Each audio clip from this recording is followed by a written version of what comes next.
Dr. Darmawan Effendi selaku moderator. Bisa dibantu share materi Pak, apa dari sini kami yang share-nya? Ya. Oke. Jadi terima kasih teman-teman. Assalamualaikum warahmatullahi wabarakatuh. Om Swastiastu. Salam sejahtera buat kita semua. Namo Buddhaya, salam. Jadi semangat, SMK bisa, SMK hebat. Jadi pada pagi hari ini bersama kita, jadi saudara-saudara saya, Bapak Dr. Haji Sofyan Hidayat dari Kepala SMA Negeri 18 Garut, dan Ibu Dr. Hajah Nurhaini MPD, beserta host kita Bu Anissa Nurmalia.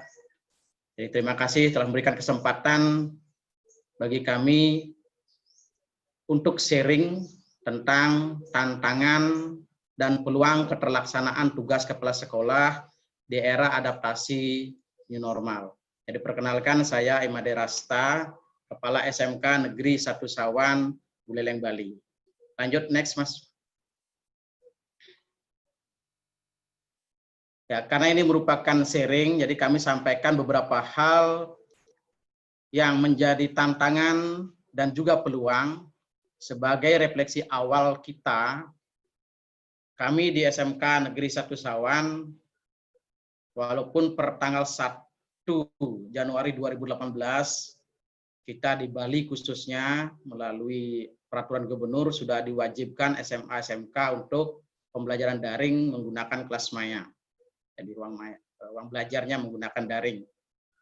Nah, namun demikian pada era pandemi yang dalam tanda kutip per tanggal 16 Maret kita secara serentak dipaksa oleh corona untuk belajar daring selama bulan Maret sampai April, karena kita di SMK 1 Sawan sudah memulai pembelajaran daring atau latihannya per 1 Januari 2018.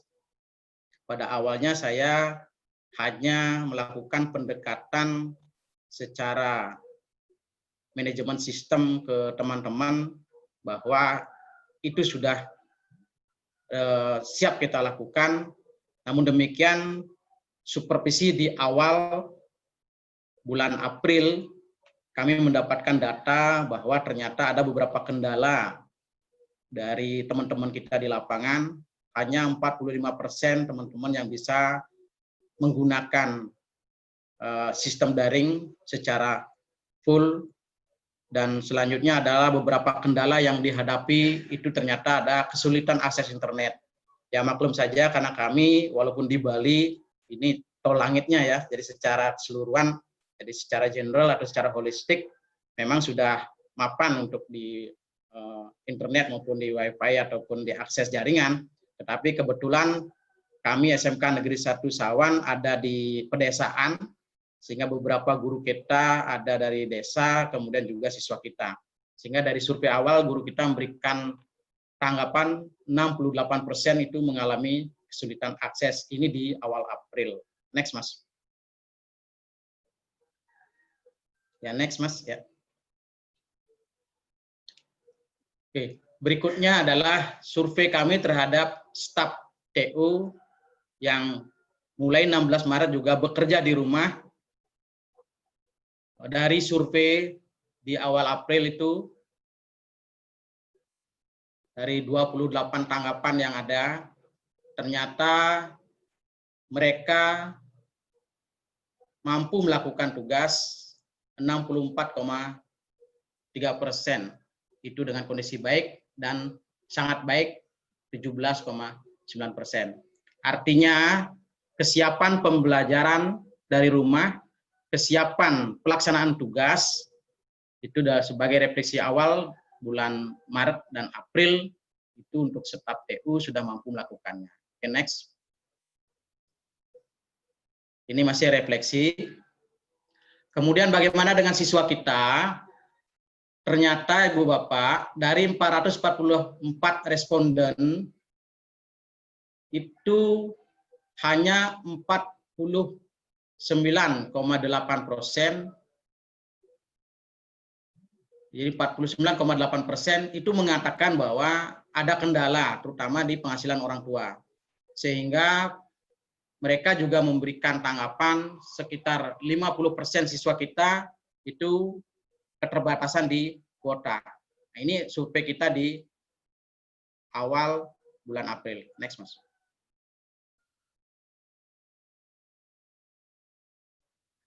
Kemudian kami di SMK Negeri 1 Sawan untuk bidang kewirausahaan itu punya kelompok khusus yang kita sebut YES, Young Entrepreneur Semeksa atau Young Entrepreneur SMK Negeri 1 Sawan. Nah, Young Entrepreneur Semeksa ini dibentuk pada tahun 2016 dan berbagai prestasi mereka sudah teraih, bahkan mereka sebagai perancang perencanaan terbagus web YES-Store-nya di tingkat provinsi mendapatkan juara 2, kemudian di tingkat nasional bahkan sempat sharing juga ke Thailand itu pada tahun 2018 di bulan Desember. Namun demikian pada saat pandemi ada sekitar 54% siswa mengatakan bahwa mereka mengalami kendala penghasilan kewirausahaan mereka. Kemudian juga mereka mengalami ketergangguan dalam artian dari sisi finansial. Apalagi beberapa orang tua siswa kami di Bali, khususnya di SMK Negeri 1 Sawan, karena sebagian besar itu bekerja di bidang atau di sektor pariwisata, ini banyak mengalami PHK, jadi PHK secara besar-besaran. Sehingga betul-betul berpengaruh atau terdampak karena COVID-19 ini. Next, Mas.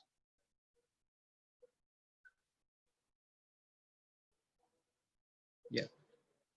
Nah, kemudian survei terkait kesiapan pembelajaran di era new normal, kami melakukan survei terhadap guru terkait kesiapan kita, karena di sekolah kami telah terbentuk beberapa tim khusus untuk pembelajaran daring. Kita membentuk satuan tugas pembelajaran daring yang dikomandani oleh kurikulum dan korbit-korbit mereka. Kemudian ada satuan tugas untuk COVID-19, ini dikomandani oleh koordinator UKS. Nah, sehingga kami menyampaikan survei melalui Google Form ke teman-teman guru terkait kesiapan new normal, walaupun di Bali saat ini belum bisa pembelajaran langsung, karena kita ada di zona merah bukan zona hijau. Sehingga pada saat ini kita masih full kesiapan untuk pembelajaran daring. Namun demikian, kita juga melakukan survei kesiapan terhadap teman-teman dan juga kelengkapan sarana prasarana. Jadi datanya seperti itu survei kita, bahwa sekitar 60%-an dari 50 sekian itu setuju kalau pembelajaran itu dilakukan secara offline atau luring. Next, Mas.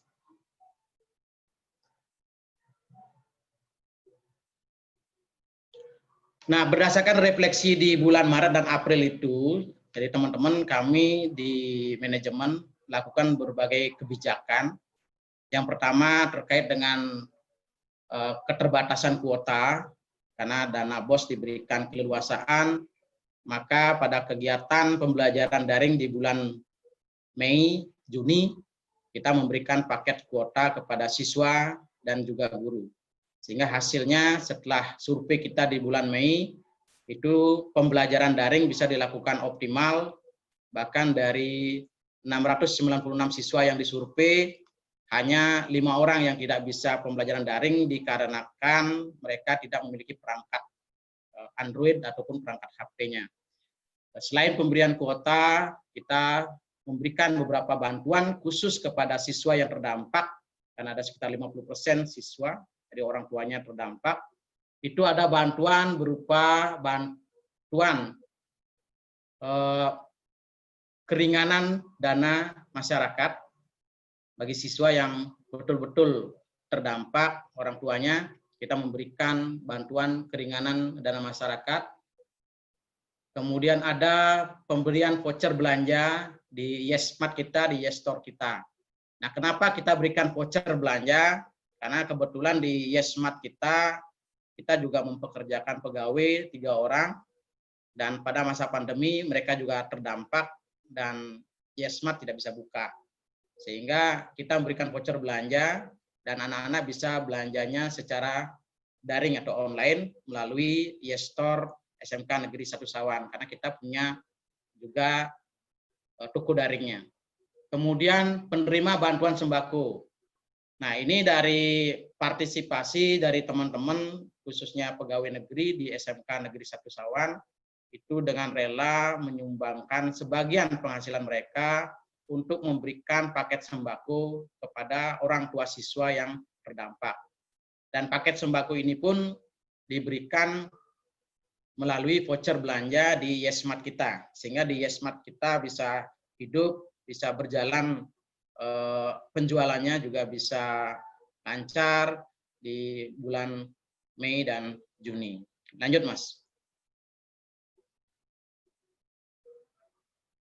Nah, kemudian bagaimana kondisi unit kewirausahaan di masa pandemi? Ibu Bapak, hal yang luar biasa dari hasil survei dan laporan tim KWU, karena di SMK Negeri 1 Sawan ada khusus tim KWU yang menangani bidang kewirausahaan. Dari bulan Maret sampai April itu terjadi penurunan drastis terhadap pemasaran produk siswa. Ya maklum saja karena itu adalah saat di mana pandemi Corona sedang luar biasanya dan kejutnya cukup besar untuk kita semua. Namun demikian setelah kita memberikan coaching, mentoring, dan teman-teman juga telah membantu khususnya di bantu voucher belanja, karena di voucher belanja khusus untuk adik-adik atau anak-anak yang di kewirausahaan itu digunakan untuk mengembangkan kewirausahaan. Di samping kita memberikan voucher belanja, kita juga memberikan akses untuk berjualan secara daring di YesStore kita dengan gratis. Sehingga mereka sebagai owner dan sekaligus juga sebagai pemasar atau marketnya. Dengan demikian, berbagai produk justru banyak dihasilkan di era pandemi.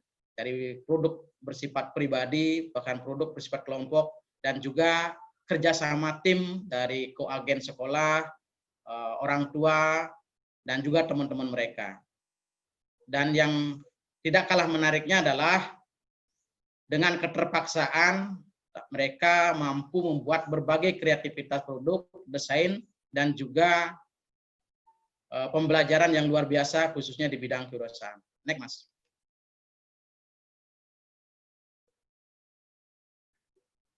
Kemudian omset unit KWU, nah tentu saja karena dari Maret sampai April itu ada kendala di situasi penjualan, jadi semua dipaksa untuk di rumah saja, jadi tutup rumah istilahnya termasuk di sekolah, dan juga Yesmart-nya walaupun kita punya YesStore, ternyata belanjanya menurun sehingga omsetnya juga menurun drastis, bahkan ada beberapa siswa itu sampai 0, tidak sempat berproduksi. Namun setelah kita berikan coaching dan mentoring di bulan akhir April, selesai supervisi pertama itu, di bulan Mei sampai Juni itu terlihat grafik peningkatan omset di KWU kita termasuk di siswa-siswa kita. Oke, next, Mas.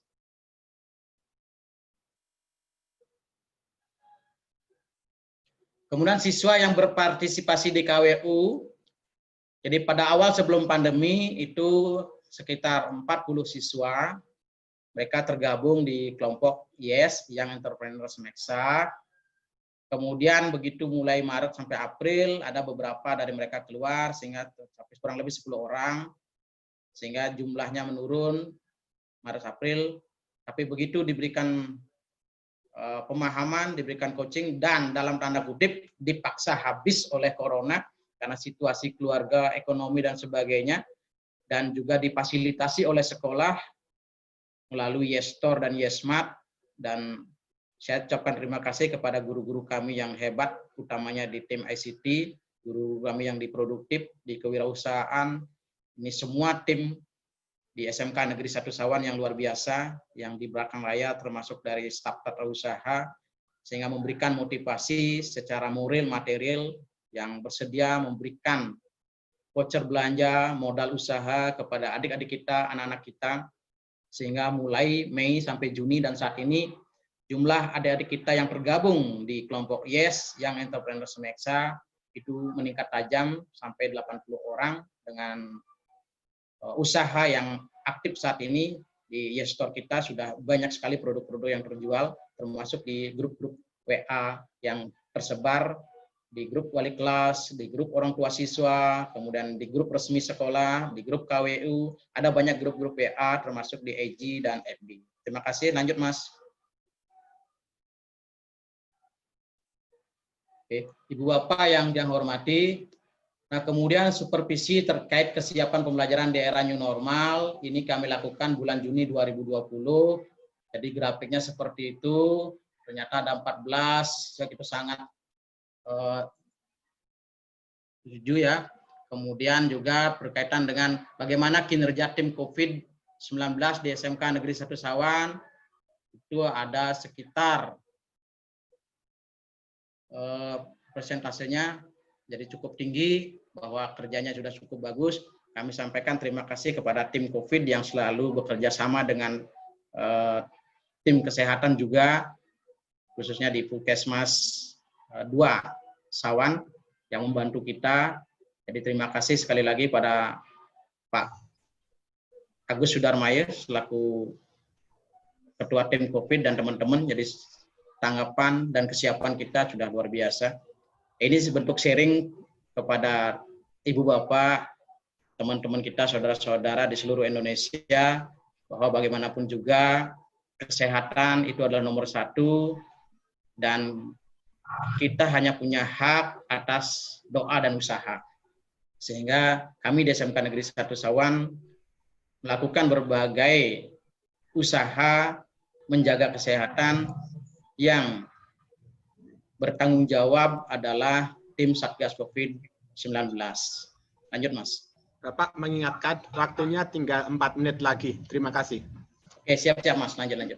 Oke, next. Nah, ini bentuknya beberapa aplikasi yang digunakan oleh teman-teman kita di SMK Negeri 1 Sawan, itu 80% menggunakan WA dalam pembelajarannya. Next, Mas. Next. Ya. Sekarang bagaimana tantangan dan peluangnya? Next, Mas. Next. Ibu Bapak, dalam bentuk real, kita secara keseluruhan memiliki tantangan tentang sumber daya yang ada. Baik sumber daya manusia, sumber daya material, maupun sumber daya keuangan. Namun di antara ketiganya itu, tentu sumber daya manusia yang paling memegang peranan penting di dalam pembelajaran saat ini. Dan peluangnya ternyata dalam tanda kutip terfungsi kepaksaan, jadi termasuk kita jadi manusia kalau dipaksa belajar ternyata hasilnya luar biasa. Dalam keterpaksaan COVID-19, jadi siswa-siswa kita, guru-guru kita itu justru banyak sekali menghasilkan kreativitas pembelajaran, mulai dari sosialisasi COVID-19, kemudian produk-produk wirausaha, dan banyak sekali lagi yang sudah dilaporkan dari YouTube sekolah, dari daring FB dan sebagainya. Next, Mas. Oke, berbagai kegiatan online ini juga banyak terpublikasi di YouTube sekolah, pembelajaran daring dan sebagainya. Justru kegiatan-kegiatan pembelajaran tidak hanya sebatas pada pembelajaran akademik, tapi kegiatan-kegiatan lomba secara daring pun. Kemarin kami bahkan ikut lomba pidato Bung Karno, kemudian ikut puisi, dan bagusnya anak-anak kita bahkan mampu meraih. Dan di ulang tahun sekolah kita menggelar kegiatan lomba video antar kelas. Kemudian ada lagi lomba puisi. Dan sekali lagi ternyata kreativitas mereka luar biasa. Ini sebuah peluang yang bisa kita berdayakan. Next, Mas.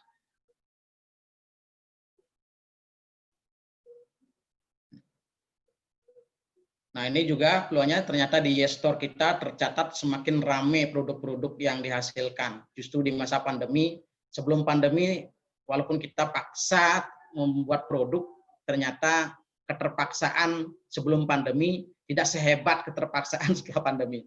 Jadi setelah pandemi ternyata memang situasinya yang memaksa, dan ekonomi juga menuntut untuk itu, anak-anak berkreativitasnya luar biasa. Sehingga YES Store kita luar biasa rame-rame toko daringnya terpenuhi. Next, Mas. Nah, Ibu Bapak, ini skematik yang kami lakukan untuk menghadapi tantangan di era new normal. Yang pertama adalah kesiapan manajerial. Kami mengidentifikasi dari teman-teman dari bulan Maret sampai bulan Juni seberapa yang mampu daring dan seberapa tidak mampu dikendalakan karena sarana atau memang karena kompetensi. Ya maklum saja dalam situasi yang terpaksa tidak semua juga bisa bergerak.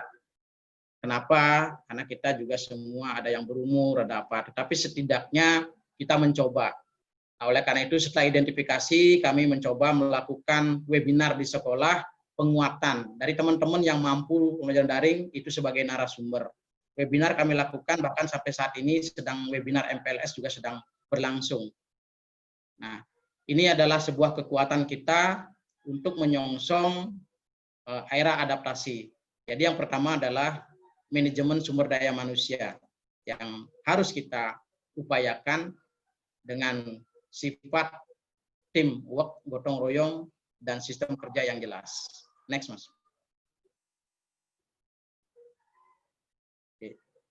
Kemudian perencanaan manajemen di sarana prasarana. Ini adalah pelengkap saja, karena bagaimanapun juga sebuah pembelajaran tidak dapat berjalan dengan bagus tanpa manajemen yang bagus pula dari sarana prasarana.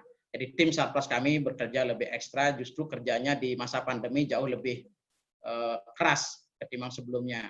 Karena ini mereka harus daring juga, kemudian mereka sekali waktu harus luring juga untuk tim kerjanya.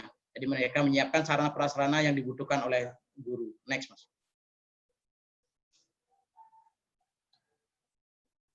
Kemudian yang tidak kalah pentingnya Ibu Bapak adalah manajemen di bidang keuangan. Jadi manajemen di bidang keuangan dari pengelola, tim pengelola keuangan harus berekstra keras untuk melakukan revisi anggaran RKAS itu baik secara luring maupun daring. Pada saat secara luring, tim manajemen khusus keuangan itu rapat dengan tetap memperhatikan protokol kesehatan dengan lebih mengutamakan kesehatan masing-masing. Sehingga kegiatannya juga dilakukan secara luring maupun daring. Dan ini adalah merupakan manajemen penyangga istilahnya, karena bagaimanapun juga semua kegiatan tidak akan bisa terlaksana dengan baik tanpa manajemen baik dari sarana prasarana dan keuangan. Jadi kita di SMK Negeri 1 Sawan menerapkan sistem manajemen 3M. Yang pertama adalah manajemen manusianya yang utama dan terutama, kemudian manajemen material, sarana prasarananya, dan terakhir adalah manajemen money, keuangannya. Next, Mas. Next, Mas. Oke, kemudian supervisi dan pembelajaran sebagai bentuk tugas kepala sekolah tadi adalah kesiapan di manajerial, kemudian kesiapan di supervisi. Jadi tim supervisi juga harus bekerja secara ekstra luar biasa, baik secara luring dengan timnya dan secara daring untuk membuat asesmen supervisi yang tepat, baik di pembelajaran, supervisi terhadap siswa, supervisi terhadap guru, dan juga supervisi terhadap staf manajemen sendiri, serta staf-staf yang lainnya. Jadi ini sudah dan sedang berlangsung. Next, Mas. Nah, kemudian di bidang kewirausahaan, jadi tim kewirausahaan juga melakukan identifikasi kewirausahaan di masa pandemi, mengoptimalkan YesSmart dan YesStore. Jadi kita secara daring di YesStore kita, kemudian bagaimana memberikan coaching dan mentoring kepada anak-anak di tim KWU. Next. Oke, jadi demikian Ibu Bapak dapat saya simpulkan, tadi simpulannya ada di peluang di atas ya, bahwa ternyata di masa pandemi kita, tantangan kita terbesar adalah peningkatan sumber daya manusia. Karena dalam keterpaksaan kita harus manajerial di sumber daya manusia. Nah, kalau tantangan peningkatan kompetensi sumber daya manusia dapat kita optimalisasi, maka peluang-peluang yang muncul yaitu berbagai kreativitas dari siswa, guru, dan seluruh stakeholder itu akan terpenuhi. Jadi demikian, terima kasih atas kesempatannya, kurang lebih saya mohon maaf. Wassalamualaikum warahmatullahi wabarakatuh. Om Swastiastu, salam sejahtera, Namo Buddhaya, salam.